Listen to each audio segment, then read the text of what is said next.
What you got in your socks there, Squire? Oh, it's Bebo. My Aunt Stacy bought them for me. You like Bebo? Once when I was on a massive bender, I put a spell on that toy to make him talk.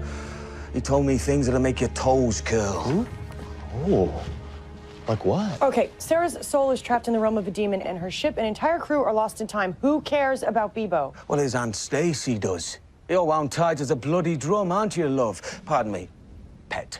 You know, you need to loosen up, and then the work just flows. Oh, is that work you're doing? Sorry, I couldn't tell. There isn't exactly a paint-by-numbers spell for locating a spaceship floating through a temporal stream. My business card says Master of the Dark Arts, not Dr. Ruddy What's-His-Face. Who? Who? Exactly. What? Okay, you know what, Gary, let's just get out of here because Mr. Constantine has wasted enough of our time. That's where you are, you beauty. Okay, so you have a foot, but you don't have a phone. I really don't understand how Sarah could have... What? Shag me in a mental institute? Oh, my God! Ah, you have nothing to be jealous about, I love. am not jealous. I'm just... Okay, maybe I'm a little bit jealous. We were just trying to find some calm in the storm. Don't understand. Who sleeps with a warlock and then turns around and starts calling me her girlfriend? She called you her girlfriend? Yeah. And I really want to believe her. What? But I don't think that Sarah's really a one-woman woman. Well, if the price of admission is looking like a fool or getting your heart broken, then, well, I'd say Miss Lance is pretty well worth it. Huh. Okay.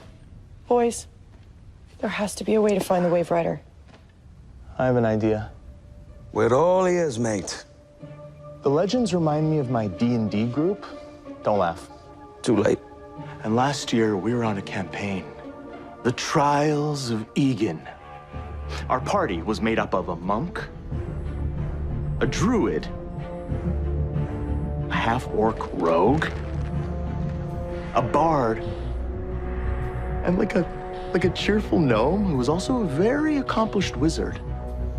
With 2 men down, we were trapped in the Tomb of Ruination.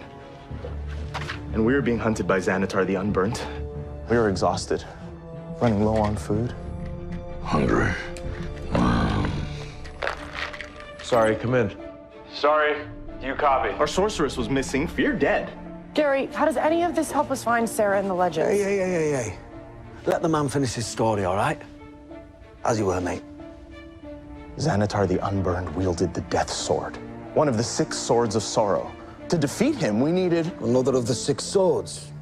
The best way to defeat a totem bearer is with another totem. Yeah, that worked out well for Zay. Seeing as I am out of commission, one of you 2 needs to wield the Earth Totem. Which turned Blackbeard's lady friend into a zombie. It merely manifested the Pirate Queen's true nature. A righteous warrior has nothing to fear from wielding a totem. A righteous warrior. Count me out. All right, well, Earth Totem meets Steelman. So how did your D&D crew thingy find one of the 6 swords of sorrow? We didn't. We died a grisly death at the hands of Xanatar. Gary? But that's because we weren't working in concert. The legends will be fine as long as they just don't split up.